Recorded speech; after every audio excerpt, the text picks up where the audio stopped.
Hello, and welcome to my conference talk. My name is Mahima Balakrishnan, and I'm a high schooler from the Seattle area. Ever since childhood, I have been very fascinated by birds, their intricate songs, their ability to communicate across vast distances, and their remarkable complexity. What seemed like simple melodies turned out to be elaborate vocal patterns governed by underlying genetic mechanisms, much like human speech.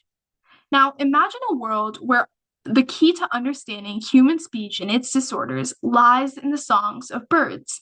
As unexpected as it may seem, birds and humans share fundamental genetic pathways that shape vocalization.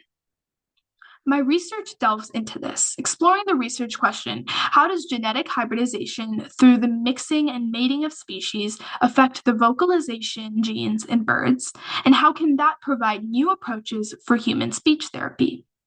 By examining these parallels, we can gain insights into speech disorders and explore potential therapeutic approaches for individuals facing speech impairments.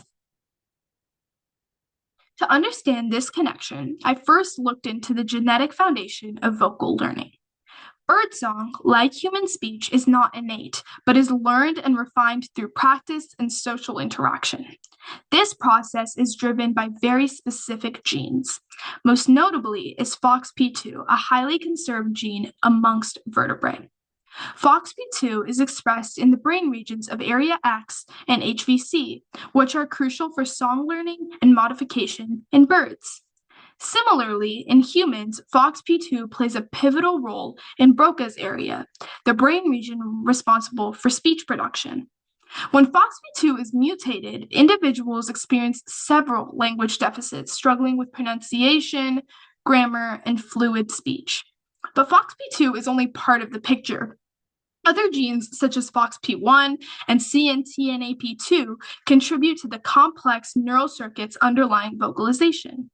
Interestingly, while human speech relies on the relatively stable gene expression, birds exhibit remarkable adaptability in their vocalization genes, allowing them to modify their songs in response to environmental and social factors.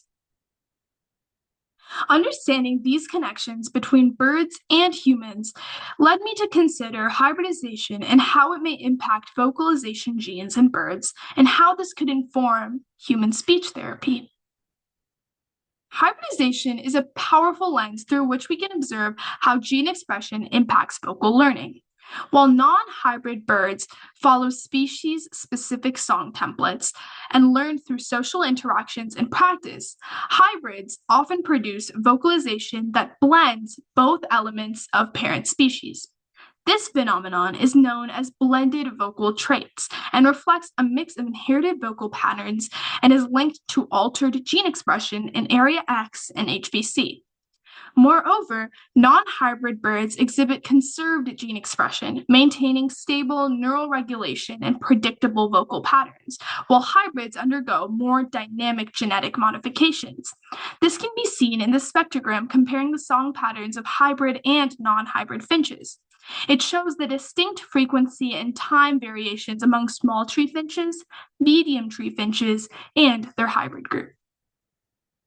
One particular study by Wang et al. Conducted in 2019 examined transcriptional differences in hybrid finches, revealing that trans-regulatory changes, genes influencing vocal circuits from a distance, were more prevalent than cis-regulatory genes and changes, which affect only nearby sequences. This shift in gene regulation was linked to the modifications in synapse formation in the brain and transmission, altering the way hybrid birds learned and produced song. Similarly, research on hybrid quails demonstrated how vocal divergence emerges over generations, with some hybrids developing entirely new sound and song patterns. These findings suggest that hybridization can reshuffle regulatory elements, creating novel vocal traits and expanding the range of learned vocal behaviors. Now, this raises a crucial question. If gene mixing in birds can lead to new vocal behaviors, could modifying human speech-related genes like FOXP2 yield therapeutic benefits? Hybridization provides a natural model for studying how genetic variation influences vocal learning and offers insights not just for evolutionary biology, but also for human speech therapy. Human speech disorders such as stuttering, aphasia, and specific language impairments, SLI, have all been linked to mutations in the FOXP2 and other related genes. By studying how birds develop and refine their songs, we can uncover new therapeutic approaches for individuals struggling with speech difficulties.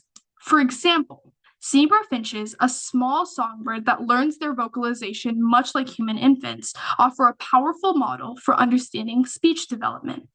Research on how disruptions in FOXP2 affect their song learning provides key insights into genetic and neural mechanisms behind human speech. By leveraging this knowledge, scientists can explore targeted gene therapies, potentially using tools like CRISPR to correct genetic mutations and restore proper speech function.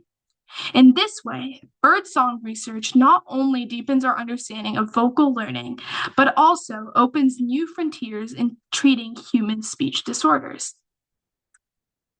One of the most groundbreaking aspects of novel speech therapy is the role of CRISPR, a revolutionary gene editing technology. CRISPR allows scientists to precisely modify genes within living organisms, providing an unprecedented opportunity to study vocalization pathway in birds. By using CRISPR to introduce or correct mutations in genes like FOXP2 and CNTNAP2, researchers can observe the direct effects on vocal learning, offering potential insights into human speech therapy. Beyond research, CRISPR presents the possibility of genetic treatments for speech disorders. If specific mutations in the FOXP2 gene contribute to several severe language impairments, could gene therapy offer a solution? While this prospect is promising, it also raises significant ethical concerns. Who would have access to these treatments? What are the long-term risks of altering human genes? And how do we ensure that genetic intervention remains a tool for medical necessity rather than just enhancement? These are critical questions that must be addressed as we push the boundaries of genetic research. In summary, my research explores the intricate link between bird vocalization and human speech, demonstrating the genetic connection that unites all of us. Birds, once thought to be the mere singers of nature, hold the key to understanding the very foundation of human speech and human communication. With advancements in genetic research and tools like CRISPR, we move closer to the groundbreaking therapeutic strategies for speech disorders. However, as we embrace these possibilities, we must also navigate the ethical dilemmas they present. The future of speech therapy may lie in the songs of birds, but it is up to us to ensure that our discoveries are used with responsibility and care. Thank you all so much for taking the time to listen to my talk today. I appreciate your attention and curiosity about how hybridization shapes vocal learning and what it might mean beyond just the avian world. I'm happy to take any questions you may have, so please feel free to reach out to me at balakrishnan.mahima@gmail.com. I'll leave you with this quote: "Language is fossil poetry." This is a quote by Ralph Waldo Emerson. Just as evolution shapes birdsong, our own speech carries the imprints of our genetic past and the echoes of the future. Thank you.